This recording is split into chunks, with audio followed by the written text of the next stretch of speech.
I have 5:01, and I'd like to start our meeting on Monday, September 12th, 2022, the regular meeting, and calling it to order.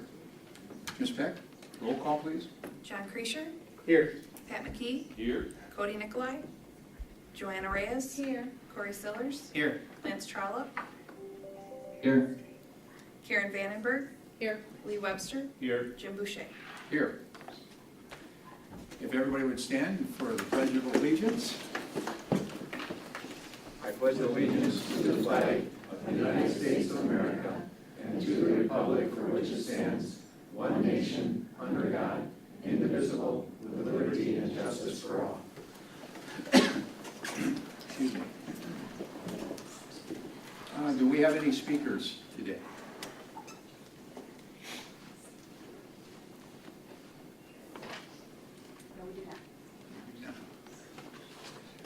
Well, I will skip over number 5, agenda item number 5, since we do not have any speakers this evening.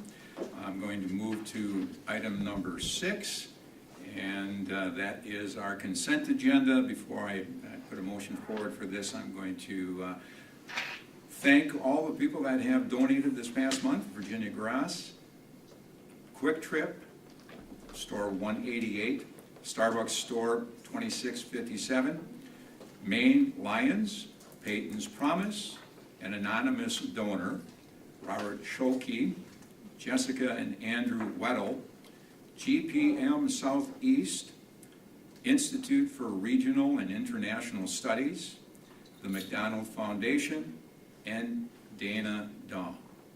I am seeking a motion to approve the consent agenda with great gratitude for donations to the district. So moved. Second. Any questions? If not, all in favor? Aye. Opposed? Motion so moved. Number 7 on the agenda list here. As referendum projects for each facility reach the end of the design phase, 95% completion, the board will see designs and be asked to consider approval of these plans for bidding. Here, 95% complete designs are being shared for South Mountain Elementary School, and the board is being asked to consider approval for use in soliciting competitive bids. With that, we have a presentation, and I pass it over to you, Mr. Guest. Thank you. A couple familiar faces here. We've seen this a few times now. Sharon from Nexus and Deb Island and the principal at South Mountain. Very instrumental, obviously, in the design. They can speak to some of the specifics, but at the end of this, we want your approval to go out to bid for South Mountain. With that, I'll turn it over to you, Sharon.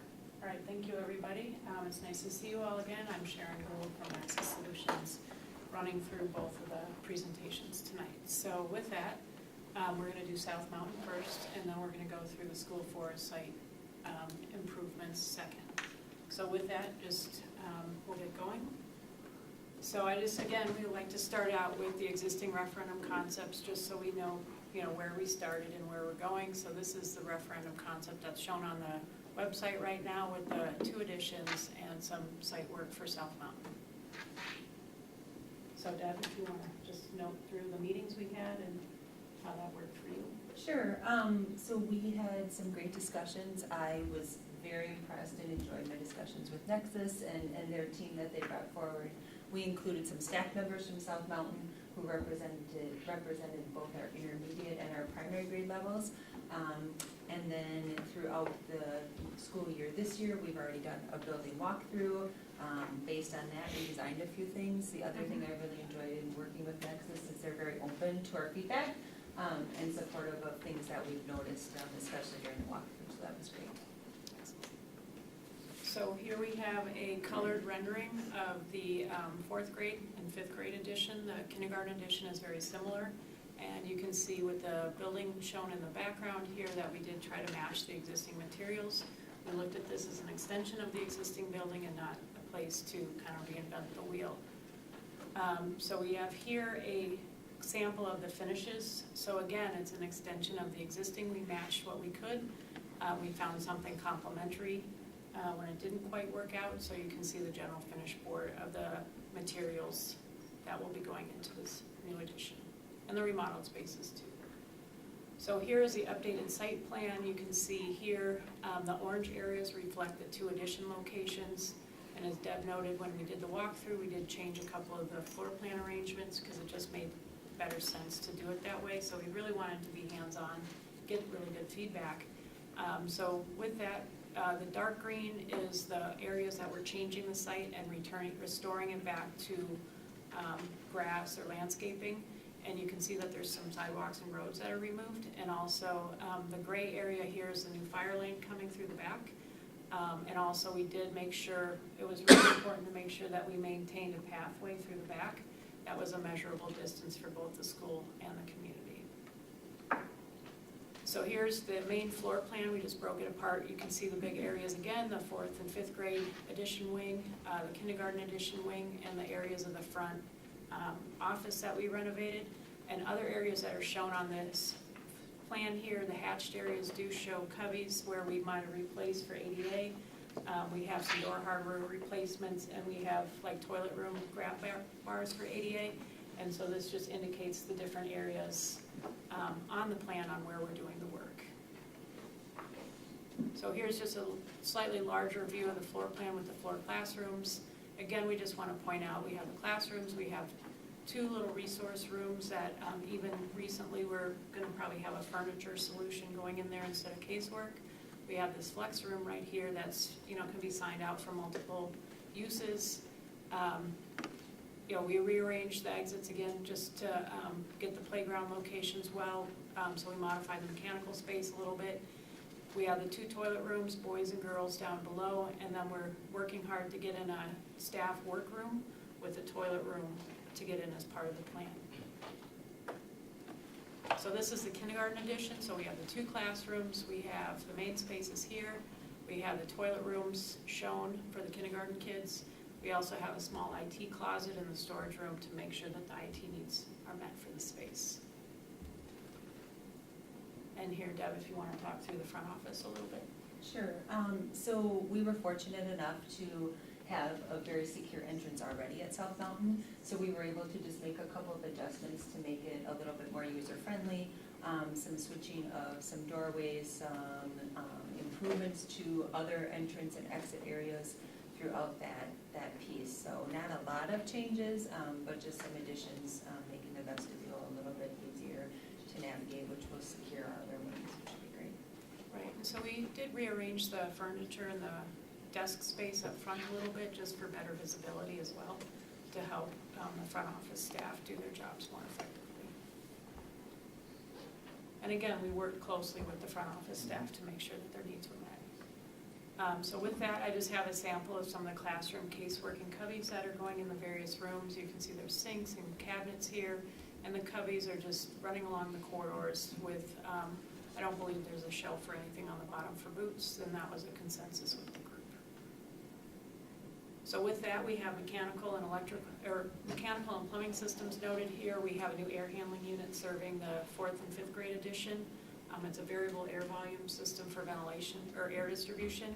We're extending that same system into, we're extending an existing variable air volume system into the kindergarten edition. We are replacing the chiller to expand the chiller capacity, but we are working off the existing boiler plant. We are replacing some pumps to make that work better. Plumbing wise, we're just tying into the existing domestic supply and the sanitary sewers, and then for the sinks and the toilets and things like that, and then we are tying in the roof drains into a new storm sewer out on site. Electrically, we're looking at LED lighting upgrades for all the classrooms with associated controls. We're looking at power distribution, telecom, and security expansions for both of the additions and for the main entry, just to make sure that their needs are met. We are replacing the entire fire alarm system at this site, and we are bringing the fire alarm system reporting back to the maintenance and operations building for communication to notify what's going on. We are also relocating the existing generator. There's a code violation where it's a little bit too close for other equipment, so we're correcting that, and then putting that in a new location next to the playground based on consensus again. So with that, That's what we covered for South Mountain, so is there any questions? Let's put this motion forward, and then we'll see if we have any questions at that time. And we need to separate the two to begin with. So I'm seeking a motion to approve the plan designs for South Mountain Elementary School as presented to be issued for bidding. Second. Questions? Any questions at this point then? Just wanted, the code violation on the generator, was that known before this work began, or was it discovered as part of this review process? It was part of the referendum scope of work to address the generator location. Would it be out of compliance had we not built on? Or has it become out of compliance by building on? I think the building made it non-compliant, the additional space Okay. and its location, I believe. Well, regardless, I guess my only Yeah. question is that, are there other examples of this out there that we should know and be addressing proactively now, or is this the only one? There are other ones, I believe, and I don't know all the history of this, but I do believe the codes have changed over time. Like, that's part of the reason why we're doing the fire alarm system as well as Sure. adding new devices. And so there are other buildings in the district that we're addressing this in different ways, just to make sure that the resets are right, the locations are right between the different pieces of equipment and things like that. So this type of discussion will come up again. Actually, I think, I'm just trying to think the other, it's not we're either replacing the generator, adding, Riverview, we added a generator, so it's part of just making sure that the generators are all compliant. And I do believe perhaps a location or two that we haven't even started yet. It was included in the referendum because it was under safety and security. If we Right. did identify one of them as out of compliance, we put it in the referendum because your Right. recommendation on January 17th was safety and security at all of our elementaries. So you might see a couple of them that are like this where we're bringing it into compliance. Okay, thank you.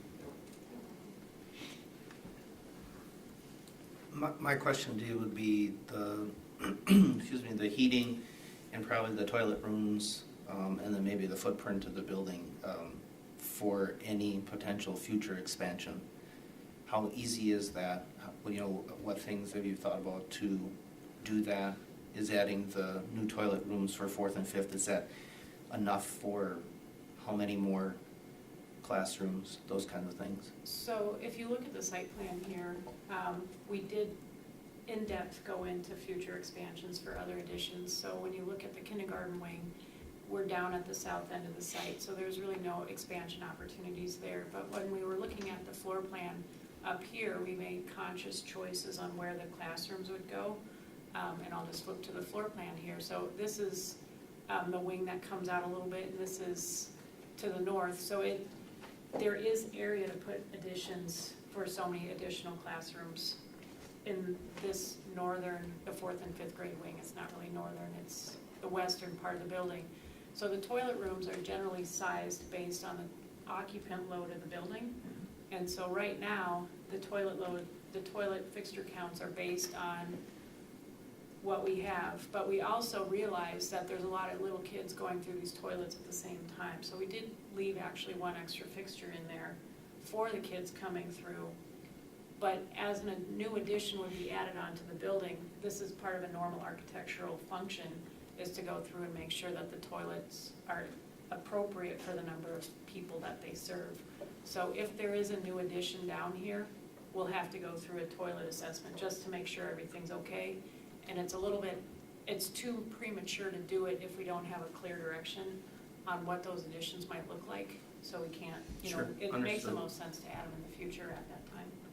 Is the HVAC system going to be expandable the way you're using it now for the kindergartners? And that again, I think will depend. We made sure, like, I don't have the mechanical drawings here, that's also dependent on the scope and the expansion. So like a boiler plant might be something, we'd have to look at pipe sizing and the mains and things like that to make sure there's enough hot water and chilled water available to get out to the wings. This building actually expanded okay.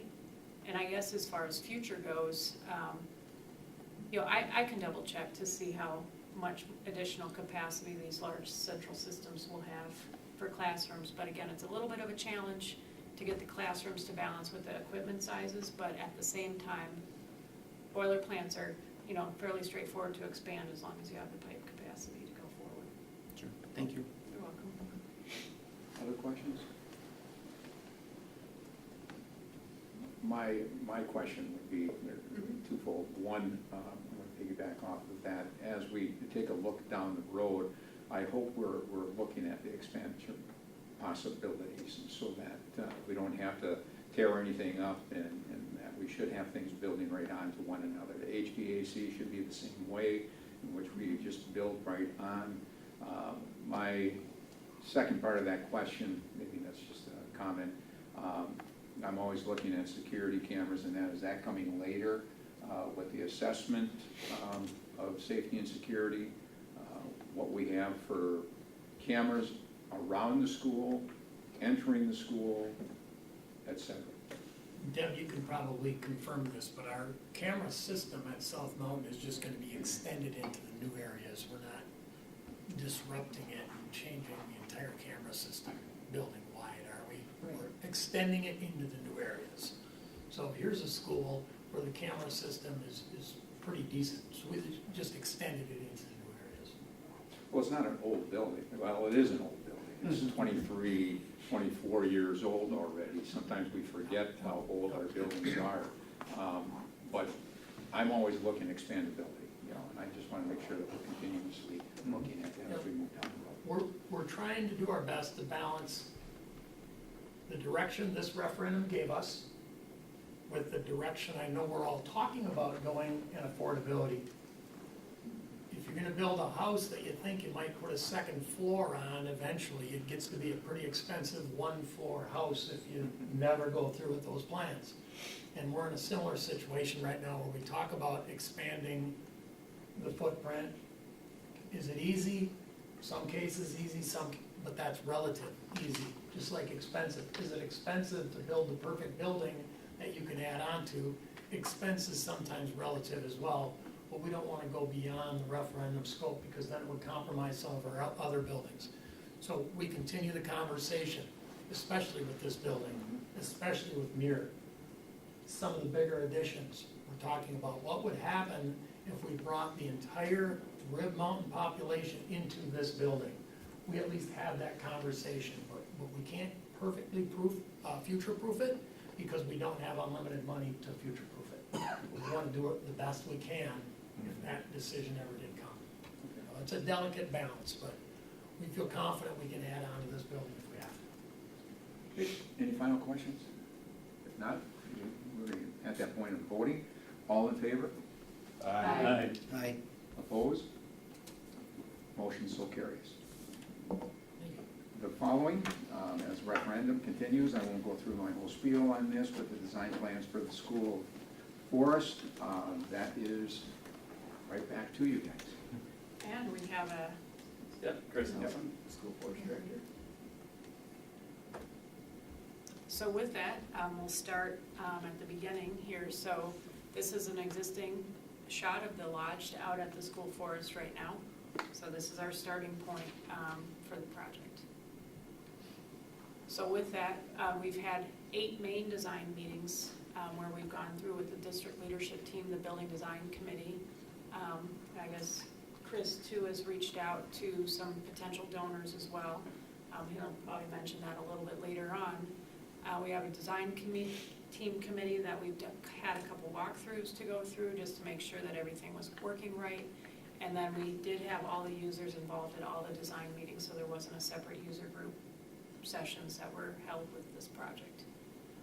So Chris, if you want to talk through the rendering a little bit? Sure, yeah, so this is the rendering looking from as you enter the school forest from the parking lot as you're coming down the driveway. So this would be facing the side you're looking at is the north side of the building. So you're gonna look at the right classroom wing. There's actually 2 classrooms in there, divided in between right there. We're gonna do a secured entryway, the front where that stone is. That's gonna kind of be like a coat room for the kids and visitors that come in there. And then you're gonna enter that bigger section, which is kind of of the gathering space. And as you enter that, there is gonna be a set of stairs up to a lofted area. As we enter, there's gonna be a big indoor tree that we're having designed in there as like, right when you walk in to grab your attention and like awe-inspiring like entrance. It's gonna be pretty cool. And we then go through a hallway, and in that hallway you got both bathrooms, and then you enter the big vast open area in there that we're trying to design spaces for like museum displays for the kids to learn. We're not standing there, things that they can still grasp onto, so educational aspects built into them. We are gonna have a kitchenette in there, and then an office space to the left. And what you can't see on the back side, there's another wing identical in size to that right wing there that you're looking at. That is one big, more of like a lecture classroom, like a big group gathering space that we're having built for our bigger groups when we have our big middle school kids come out, and when we have our fifth graders come out, and then any other group that wants to use the facility and we have time and dates for. So we have a sample of the finished board here, and so the intent here, we're not expanding an existing building. This is probably the first time we get to kind of go off into a new direction here. So this is where we had design goals to have like a lodge look and feeling. We wanted to bring nature inside, so a lot of the materials that were selected help enhance that, as you can see on the board. We wanted warm colors and a very welcoming space. So as the different materials were selected, wood, stone, things like that, it really helps to build on the feelings that emulates to come in. So here's the site plan. You can see, I guess just to start, we're demolishing the existing red lodge that was shown earlier to put in this new environmental center. So as we walk through the site, you can see the river down here in the blue. We try to make it pretty clear as to what's going on, and then just the general area of work for the new lodge is shown here in the green. We are working through the well water supply right now. We're working through with water treatment and getting a good water supply that will help feed into the new building. And we are, this building's gonna be served by septic systems. We're gonna be modifying and expanding the existing septic system and splitting it into two to deal with the arts and the staff building down on the south end of the site, and separate would be the new environmental center to the north. So one thing that you're gonna start hearing, and we've already kind of mentioned it a little bit, is we're looking at putting in an amphitheater and a patio. And I don't know, Chris, if you wanna just touch briefly on what that's all We have an about. outdoor amphitheater, very simple wood amphitheater. Big groups gather there in the mornings. Summer school gathers there every day. We use it as an outdoor classroom. And we're gonna be losing that once the scope of this building comes in. So we're looking at adding something to that exterior side on the river side that we can have big groups of people gather outdoors on nice days, spring, especially during summer school, using it every single day. And then a patio up the back that's a walk-off patio. So I've been working with many local vendors and donors, trying to piece that together so that we can put that in aside from what we're doing with our referendum. So as Chris was explaining earlier too, this is just a general floor plan of what we have. We talked already about what most of the areas are in here. You have the large classroom, the smaller classrooms, the entry coming in here and through. You have the toilet space, the stairs going upstairs, and into the large museum or area for the kids. So I guess you talked a little bit, but maybe if you want to touch on some of Yeah, it. so this is gonna be that open space as you walk in from the top of the drawing there. We're gonna have some museum displays like in the corners and areas that aren't gonna be high traffic areas that we can utilize for that. And then a little bit in the middle, depending on what we can get right in probably that side or on the other side, but right under that roof line right there. So those will be added in, and then the rest of the space will be used for learning spaces in there and gathering space. We have a fireplace coming in to provide ambiance and comfort. And then just to emphasize too here, this, what we would call Plan South, is all the windows looking out over the river, and to get that really fantastic view of where that building is situated. So just some quick things. We have a basement below. It's the mechanical space, so that's a quick, we just on the key plan here show it's right under the main museum floor. We have a mezzanine up above, which is a gathering space where people can go up to, break away or something like that. And you can see in the yellow here, this area is above the museum with the stairs coming up. The tree that Chris mentioned before is going to be sitting up here, and then this is open to below. So it's this large area volume of space to really kind of make sure that you can see the outside and be a part of that too. So I just included a couple, diagrams. These are the elevations of the four. I won't spend a lot of time here, but you can just see the different, you have the back towards the river up here. You have the front towards the street where you're coming in here, and then you have each side showing where the classrooms in the main building works. But you can start to see the geometry of the space coming together. So I like this kind of stuff. So I don't know, this is a section showing the floor of the mezzanine and just how high the ceilings are and just how open the spaces are to be able to get that outside in and really get to feel what the space is all about. And so with that, mechanically, we have a air handling unit serving it with energy recovery. We have a hydronic gradient floor for heating and comfort for the kids. We're providing DX refrigerant cooling for the cooling space. For plumbing, one thing that we probably haven't mentioned is we are trying to see if we have money available in an alternate for a solar preheat domestic hot water system. So it's an environmental center, so getting some environmental heating in there would be really fantastic. And then just noting that the well water and the septic fields are the plumbing part of the system. Electrically, for the Environmental Learning Center, this is where we actually leave and go in other parts of the site, we're doing power distribution, lighting, communications, telecom, fire alarm, security for that. We do have a plan for that, the security system over there. We are replacing the generator with a larger unit to provide backup power for the entire site. So that's a little bit of a change in direction, but it made the most sense based on what's on the current generator. If kids are out there in the middle of the winter, we want to make sure that they have heat and power if something were to go wrong. And then Bannerman Hall, which is also on the site, we are replacing some of the distribution power panels, and we're upgrading the fire alarm system over there for better access. So with that, any questions? Or I guess I turn it back over Let to me you. put the motion in front of everybody, and then we can move to questions. I'm seeking a motion to approve the plan designs for the School Forest Environmental Learning Center as presented to be issued for bidding. So moved. And questions? Chris, can you remind us, the Red Lodge is how old, 1940-ish? No, 30s? the school forest started in the early 40s. Red Lodge was after that fact. Okay, Yeah, so it wasn't it was the first building on site, but it didn't look exactly like that. It's had a lot of facelifts over the years. okay, and that is going We're to, gonna try to preserve some of that. We already took the bell tower off. We have that indoor in a heated facility that we're gonna refurbish that, and we're actually gonna put that as a little memorial out in front of the new center. So we wanted to make sure we got that off while the weather was good and could salvage what it was. And then we're gonna try to save some of the other stuff for like a historical display in the building. I know the city's always taken a keen interest in preserving history of ours, so maybe we could drop the rest of the materials off on City Hall and let them deal with it. We'll talk about that one later. Other questions? If not, I have Oh, a go quick ahead. question.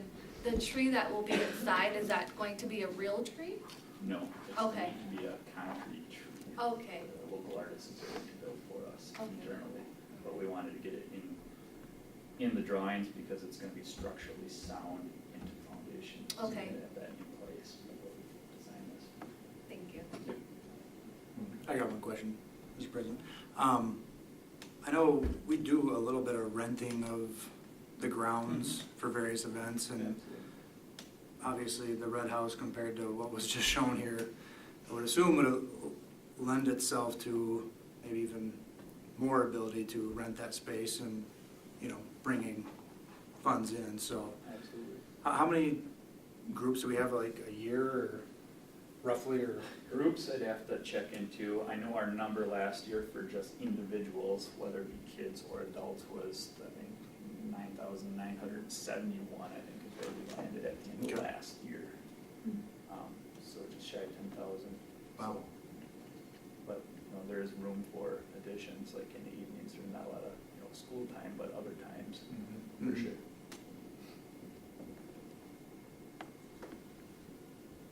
I think that's very good information, because I know that a lot of people in the community have asked, how busy is that place?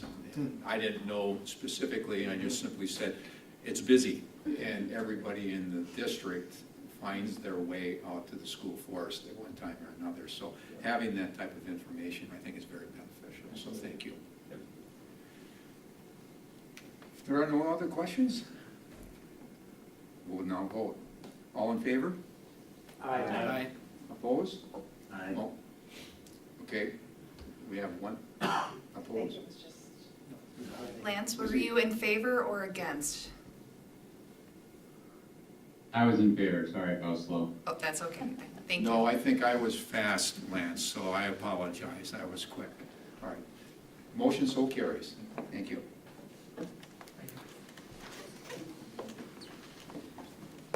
Okay, continuing on, at the August Education Operations Committee meeting, Chief Finance and Business Service Officer Bob Tess presented a summary report presenting all legal counsel expenses incurred during 2021 and 2022. The report is broken down by law firm and by type of legal advice sought.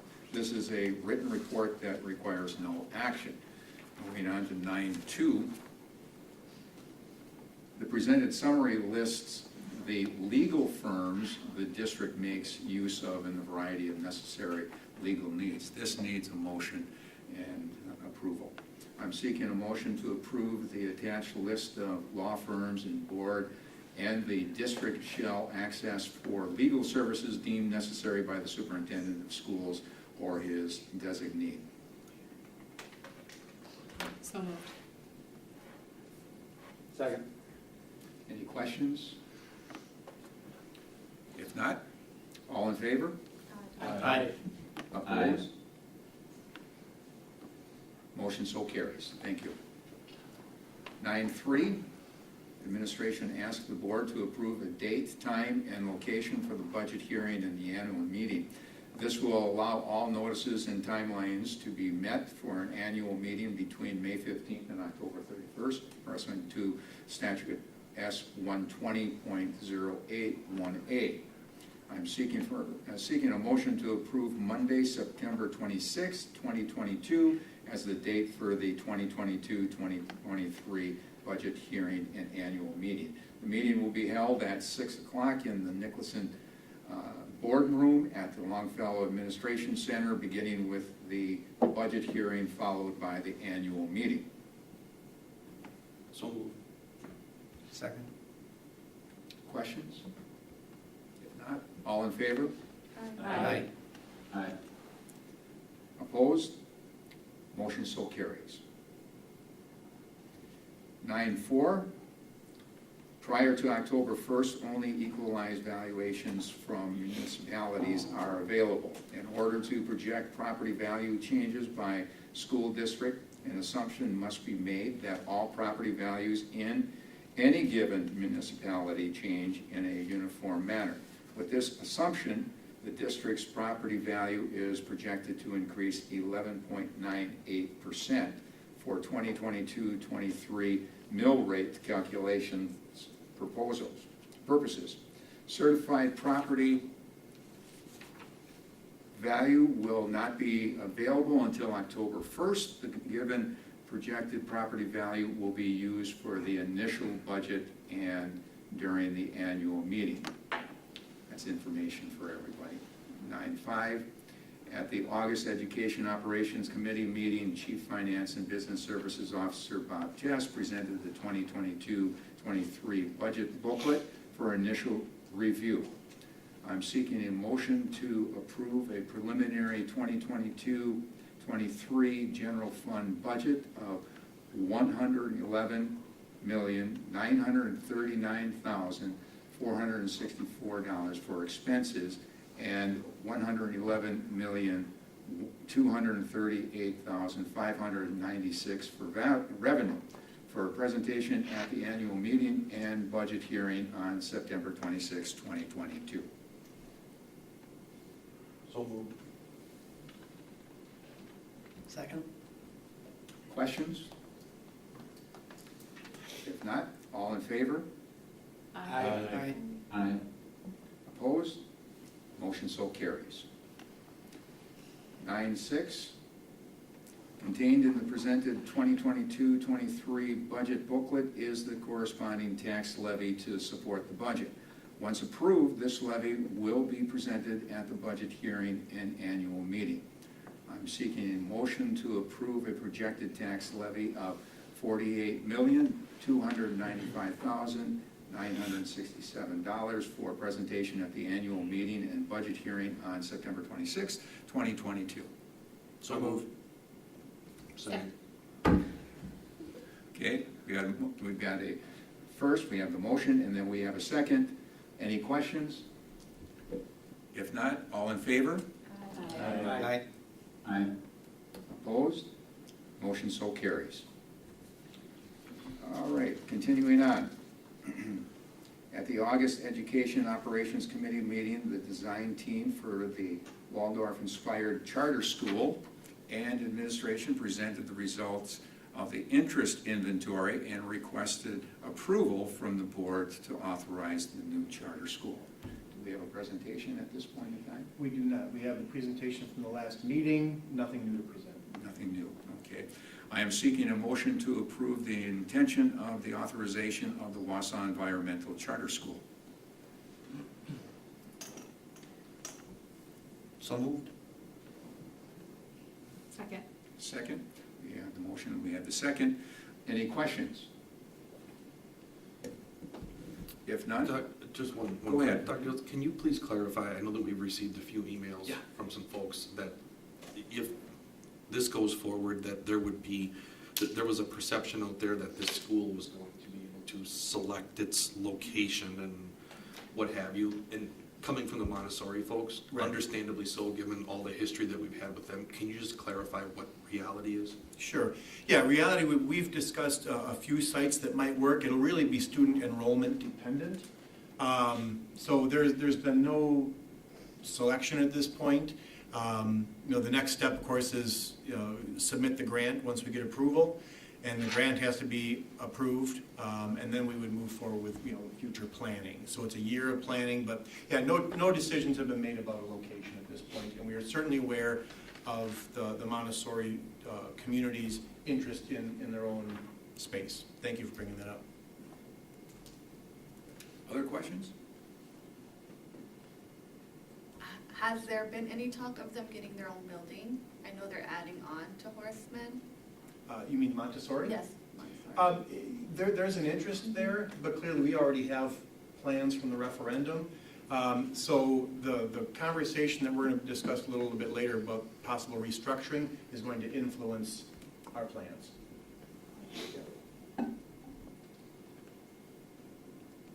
Okay, if not, we need the vote. All in favor? Aye. Aye. Opposed? Motion so carries. Okay. Dr. Hiltz will share the process of the subcommittee and present a plan to engage the staff and community at this time. So, Dr. Hiltz, I'll pass it on to you. Great, thank you. Cassie, can you pull that up?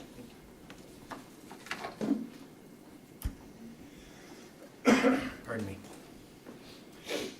All right, so just backing up in history a little bit, obviously for several years there's been talk about possible restructuring of the district. So last spring, the board agreed that they would like to engage in a conversation and make a decision one way or another about possible restructuring of the district. So this is just a little bit of background. The board approved the creation of 2 subcommittees. They met 8 times over the summer. Several of our board members were involved in those meetings, and so obviously as we go through this, if people have perspective they'd like to add, that would be very much welcome. No decisions have been made. We created those subcommittees as advisory. They really shifted over time to focus groups. The only recommendation they have at this time is to seek broader input, and that's been a message throughout the meetings. I'll go to the next slide. Briefly, this was the overarching concern that we represented for the board to the subcommittee, and it's really focused around differential experiences based on the schools that students attend or where staff work, and the number of influences there, including enrollment trends, staffing challenges, any number of things listed there, but it's really based on trying to elevate experiences for really everybody associated with the district. Thanks. In a little more specificity, these are some of the concerns that contribute. We have inconsistent student access to programs, inconsistent staffing, staff working conditions, and we can certainly talk about some of these. Challenges with attracting, retaining high-quality staff that we've certainly come to enjoy over the years. Declining enrollment, open enrollment trends where we actually lose more than we take in, and then obviously long-term financial challenges that public education faces really across the board. So those are some of the concerns. Let's talk about the restructuring subcommittee. You want to the next one, Cassie? So briefly, 30 to 40 people met 8 times over the summer. They were evening meetings, a couple hours apiece, met in 2 groups. There were questions about membership. So real briefly, we intentionally kept this group small because we wanted the size group that could really sit around a few tables and have an in-depth conversation.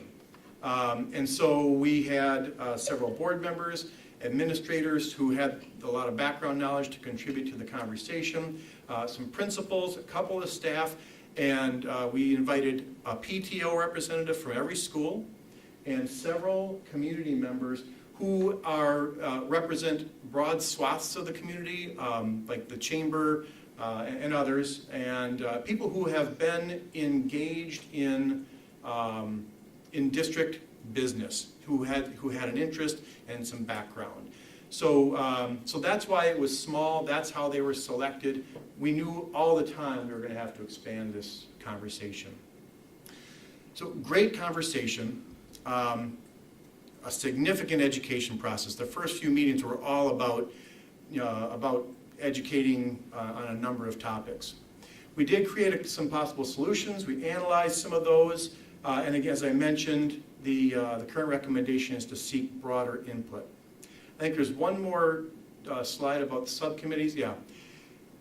As we met with them, while there is no current recommendation, they were very valuable meetings, and we really appreciate people sitting here and out who may be in the audience right now, who gave of their time significantly and their talents to really make this a rich process. So I mentioned, one of the things we learned is that in order to really engage in this conversation, there is a lot of education that has to go on. School finance, transportation, financing, programming, any number of topics before you can really get to understand why we might need to restructure and what implications that those changes might have.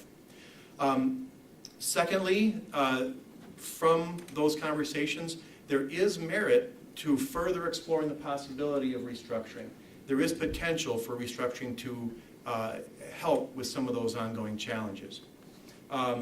Also of interest is that some of those concerns, many staff, many families may not even be aware of them. They may not be impacted by them directly. For instance, declining enrollment. If it doesn't impact a particular school or a grade level or a program, you won't even know that it's a problem. So there's going to be another educational factor in terms of trying to help people understand that these are challenges faced by at least some segments of our district, if not the whole thing. Let me pause there for a moment. And is there anything we should add for people in the audience from people who attended the meetings?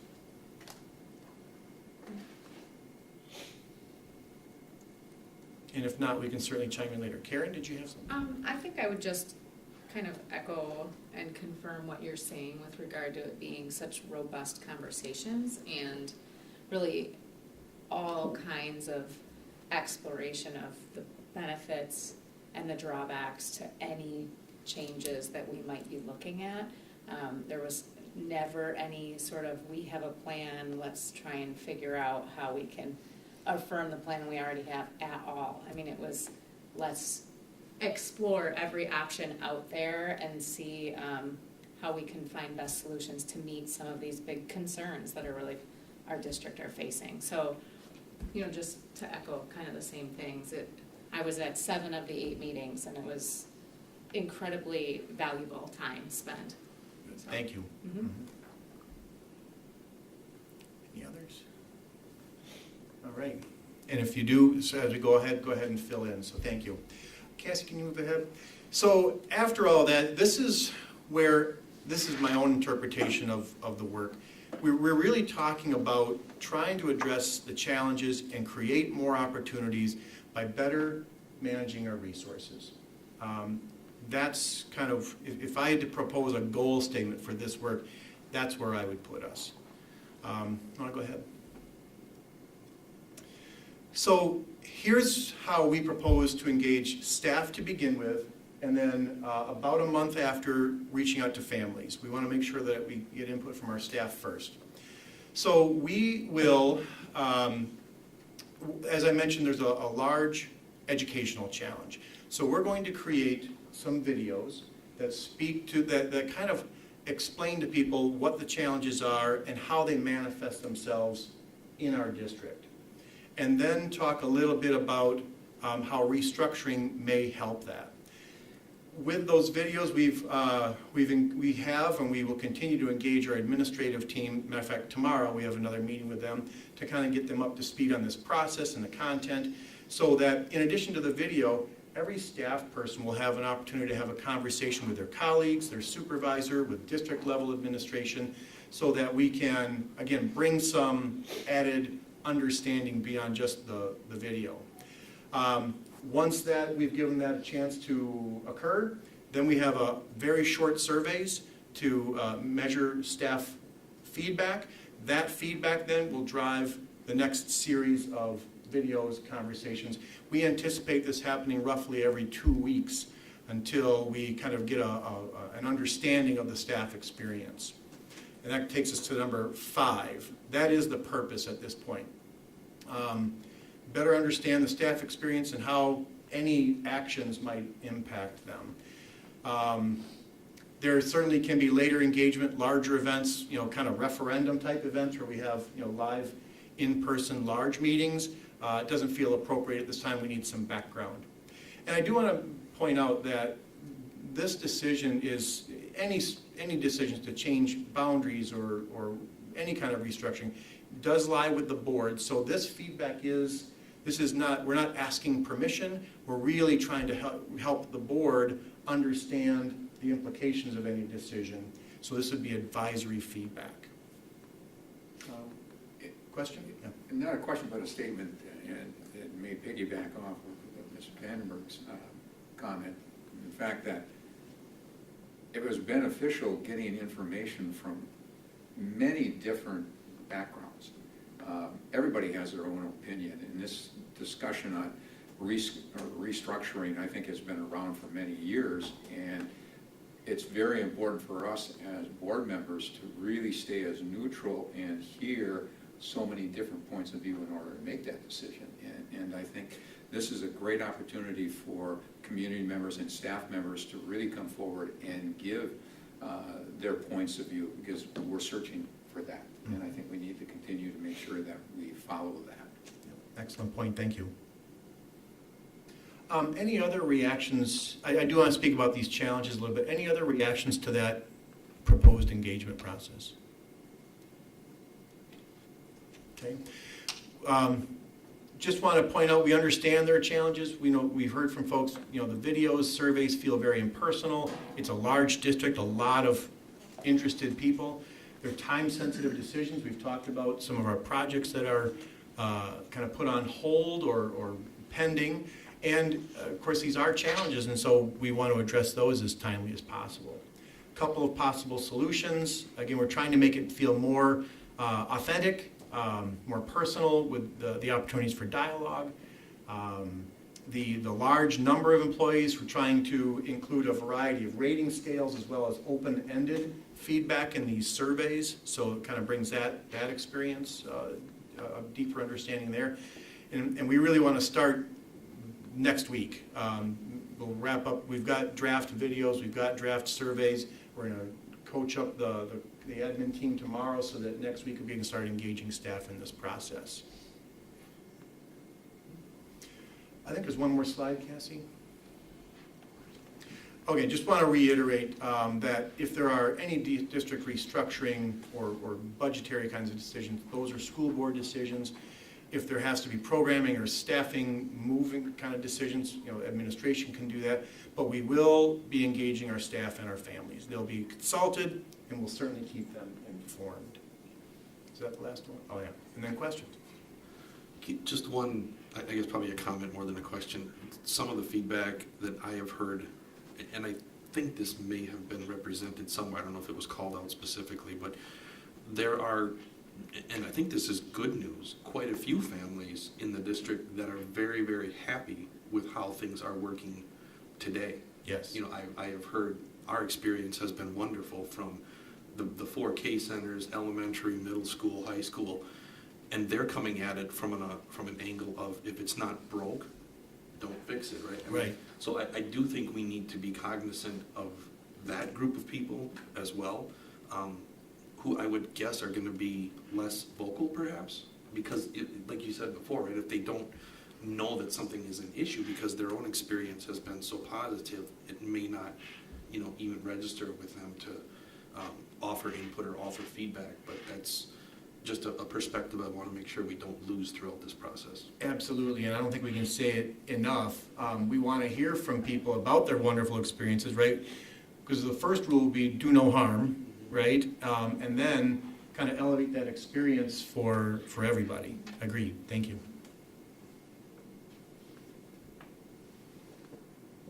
Other questions? So this will be a long-term dialogue, right? But we will keep you and the staff and the community informed. I'm sure there's going to be a lot of emotion around this, and we welcome that. The key is to engage in the conversation. That's what I would encourage everybody to do. Engage in the conversation. Give us your written feedback. We read everything you write to us, and then we try to find themes within it and react to those. So. Is that what we can expect then, is after doing some of this engagement with the staff through their principals and videos, then you'll be bringing us sort of a themed feedback that you received? Absolutely. Okay. Yep. Great. Yep. You covered it in a lot of the slides, but those hard trends that the district is facing and, declining enrollment. Yep. Families aren't having as many kids. There's a lot of benefit to a lot of the restructuring talk that has taken place and has been taking place for many, many, many years, right? Yes. Equity in classroom sizes, potential sites that could be offloaded in terms of reduced maintenance costs so that we can put those monies towards, other building facilities and, Or programming. preventing or people. ourselves from Yeah. continuing to be stretched so thin, and just a lot of great things that can happen that, a lot of times people go straight to the negative right away, but don't look at the many more positives that outweigh one negative, so I hope that is at the forefront of discussion with staff and, families, to bring those things, forward, those many positives that can take place. And this is something that we've been talking about for a very long time and can be very, very positive. I mean, if we look at this problem, I like to boil things down to kind of a simple question. If we had to start all over again, what would we do? Mm-hmm. We'd have one high school, maybe 2 middle schools continued, but one high school to make that experience up, especially up through the high school years, one experience and not one side of the river versus the other, you know? Hindsight being 20/20. Obviously, we can't do that, so what can we do to get as close to that as possible? Yeah, you touched on just a few of the many potential benefits, you know, that were brought up during our subcommittee meetings. So we are, I will share with you, this is the most complex planning discussion that I've had to engage in, right? It's a big district, a lot of things have to happen. So we've been we're actually working with some folks from the private sector just who do this all the time, you know, to help make sure that we are, you know, moving forward in a real thoughtful, planned way. And so, yeah, we're going to start by making sure that the staff and families are aware of the challenges and the impact it has. From there, then we'll move to what potential outcomes might be, what potential improvements might be, and then from there, you know, if you know, as we continue, then we have to talk about what kind of a plan gets us closest to that. So, yeah, you bring up some wonderful points. And I think you touched on it when we were talking about when Mr. McKee asked you to clarify about Montessori and the charter schools. Potential restructuring, I think what you were hitting on is, depending on what we were to bring to the forefront or the table, could allow one of the charter schools or some of the charter schools to take over another facility, you know. I mean, those are things that could take place depending on how this all plays out and what's brought forward. So again, very positive things that can happen. And I know, like you said, it's a big district and a lot of pieces have to fall in place, but I think we can do it, and I think we can come together as a district and community and really hopefully set this district up for success for, you know, long after we're all here and gone. So Yeah, yep, thank you.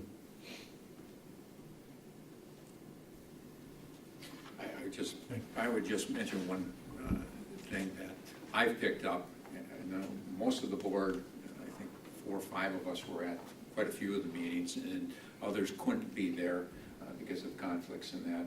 And again, I'm just going to come back to people listening right now, that this is something that has to be taken a look at because of the enrollments going down, looking at things economically and academically, and that seems to be the two driving forces, what's good for the community economically and what's good for our students and our families when it comes to academics, because that's where we want to be focused on moving forward.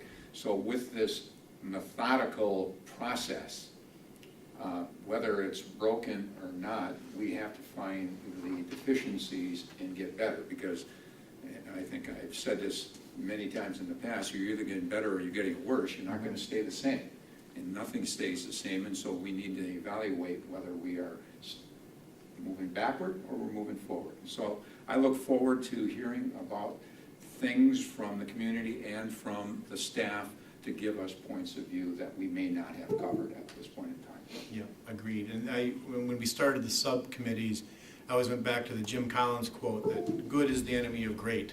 You know, when things are going well, it doesn't feel like there's a lot of need or incentive to improve. And we're a great district. We're just, as you just said, we have to continually get better. So, yeah, thanks for sharing that. Good. Thank you. Thank you very much, Dr. Hiltz. I appreciate that.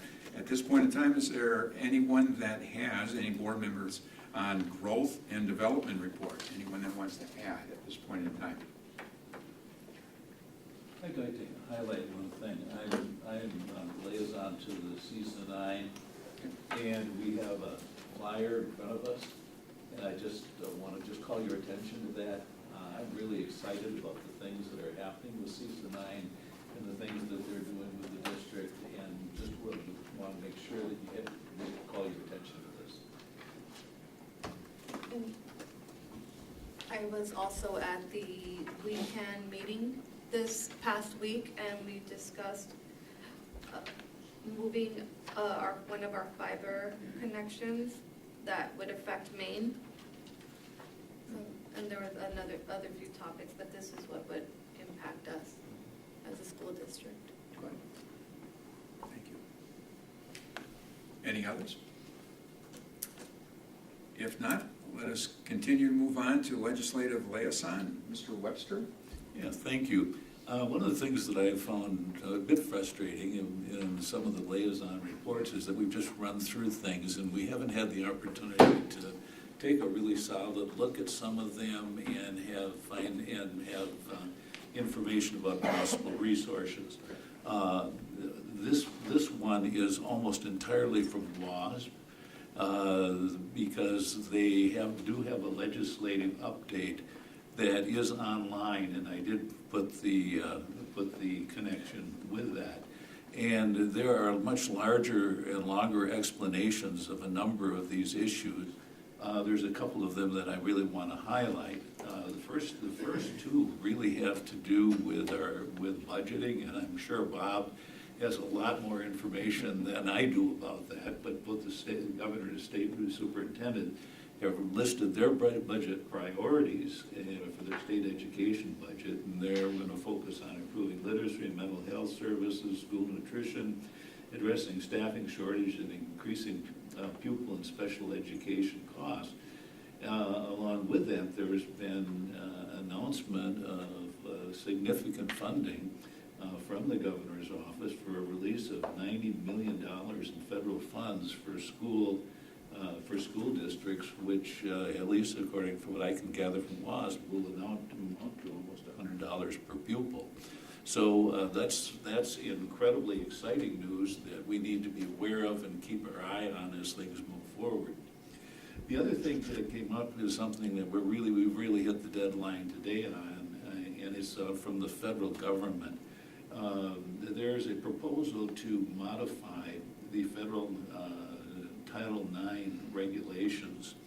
Those regulations have to do with sports, women's sports, and women in education. And the proposals are going to revise the definitions related to sexual orientation and gender identity, which could have a real direct impact on our athletic and women's athletics and athletic programs. They could also, because of the way that it's worded and some of the things that are in there, it could have a direct impact on our school curriculums, school policy, and school policies.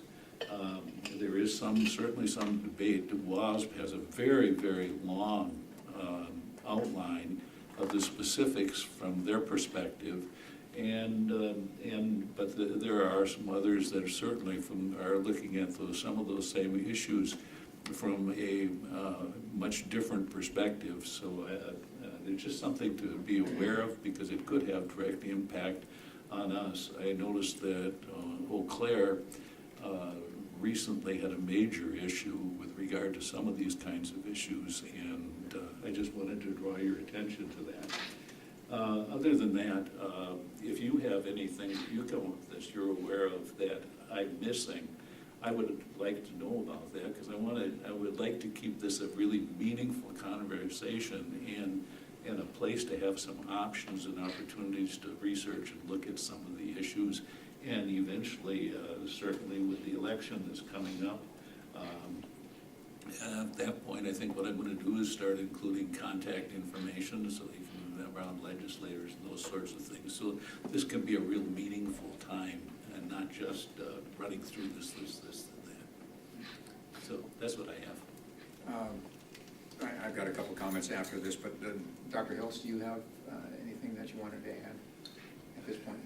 No, Mr. Tetz and I have talked about, some of the budget implications. Encouraging, but it's very early. So no, nothing really to add. Okay. Well, thank you.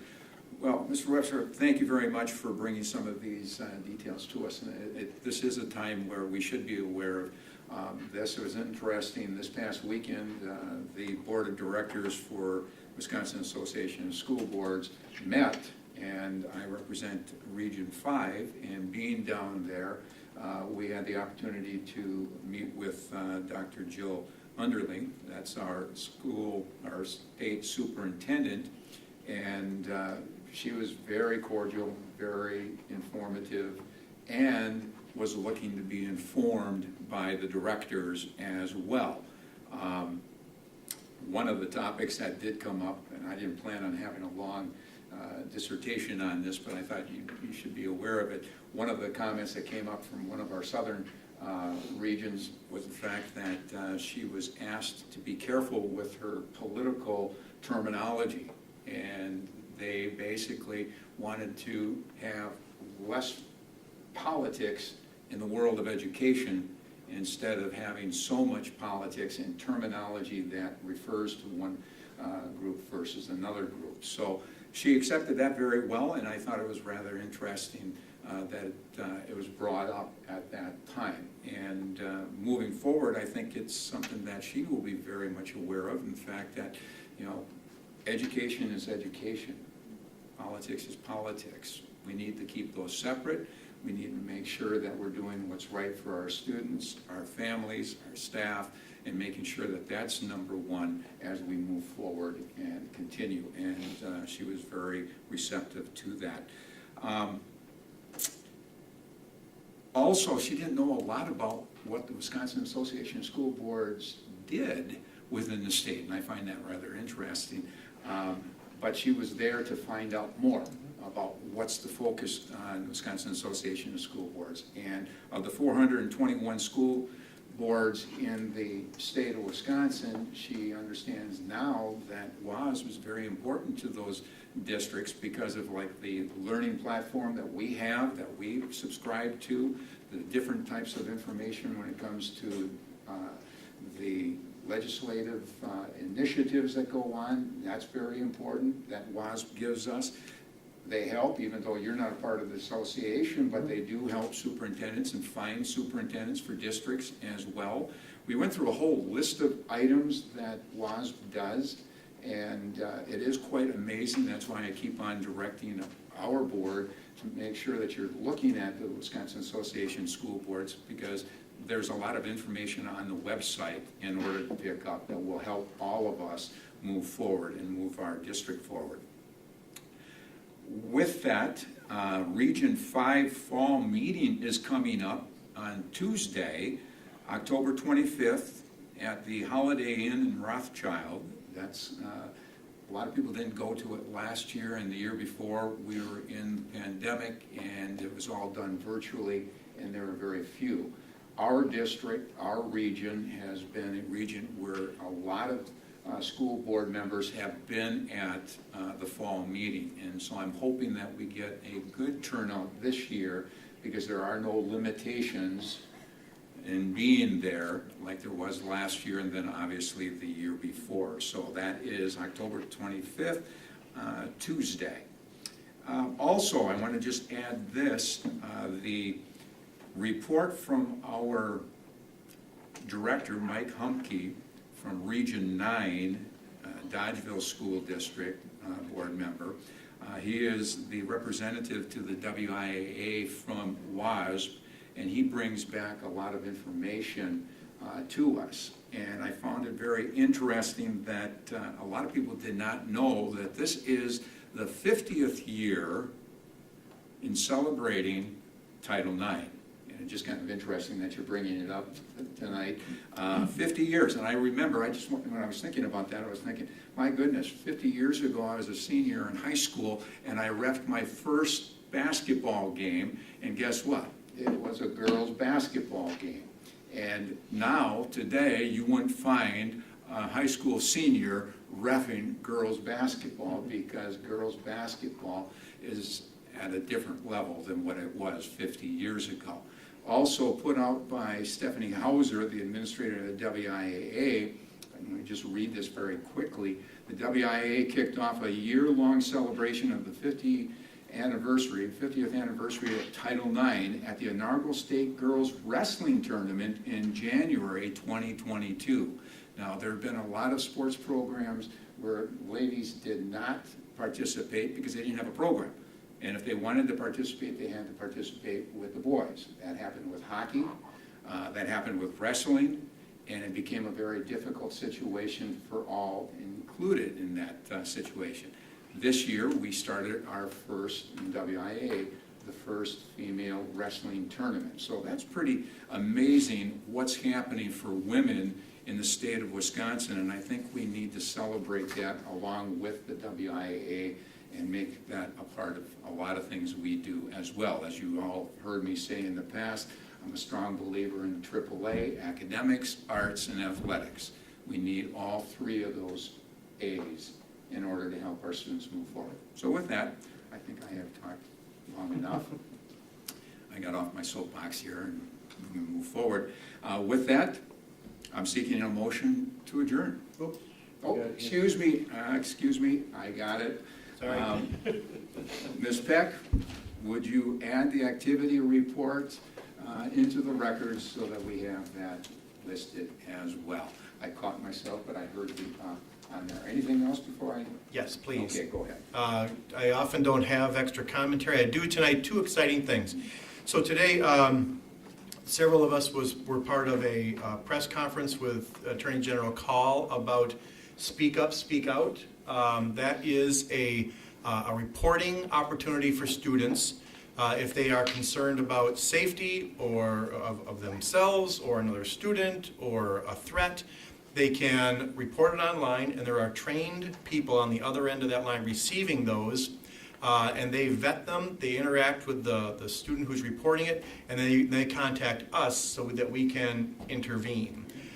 So we're glad to be a part of it, and we hope that continues. The funding is currently, it's free to us through grant funding through ARA, but that's only for another year, so they're going to include that in the state budget proposal. We would certainly support that request. But it also reminded me of the level of importance we put on school safety and mental health, and I'm happy to report to the board that I believe Mr. Bushin will be bringing a proposal for a security firm to do our audit, I think in the next 2 weeks, am I right?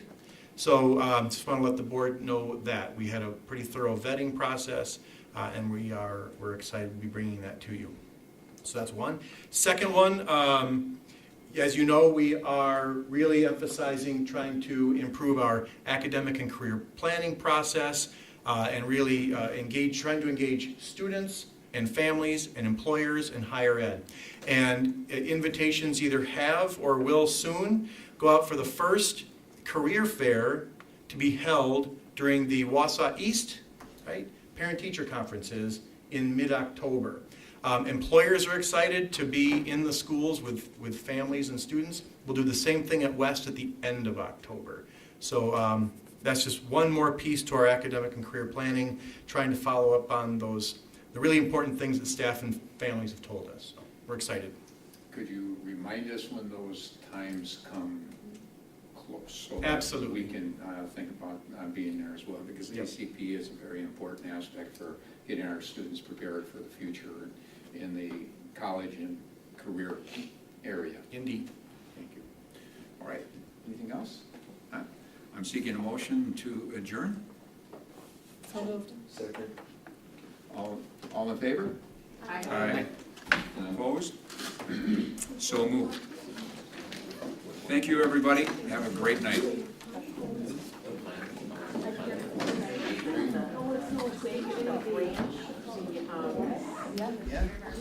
Board members, if anybody does want to attend the event on October 5th, is that correct? Just let me know and I can get you registered. Do you know what time? I think it's 5:30. Are you talking about the fall meeting, Kathy?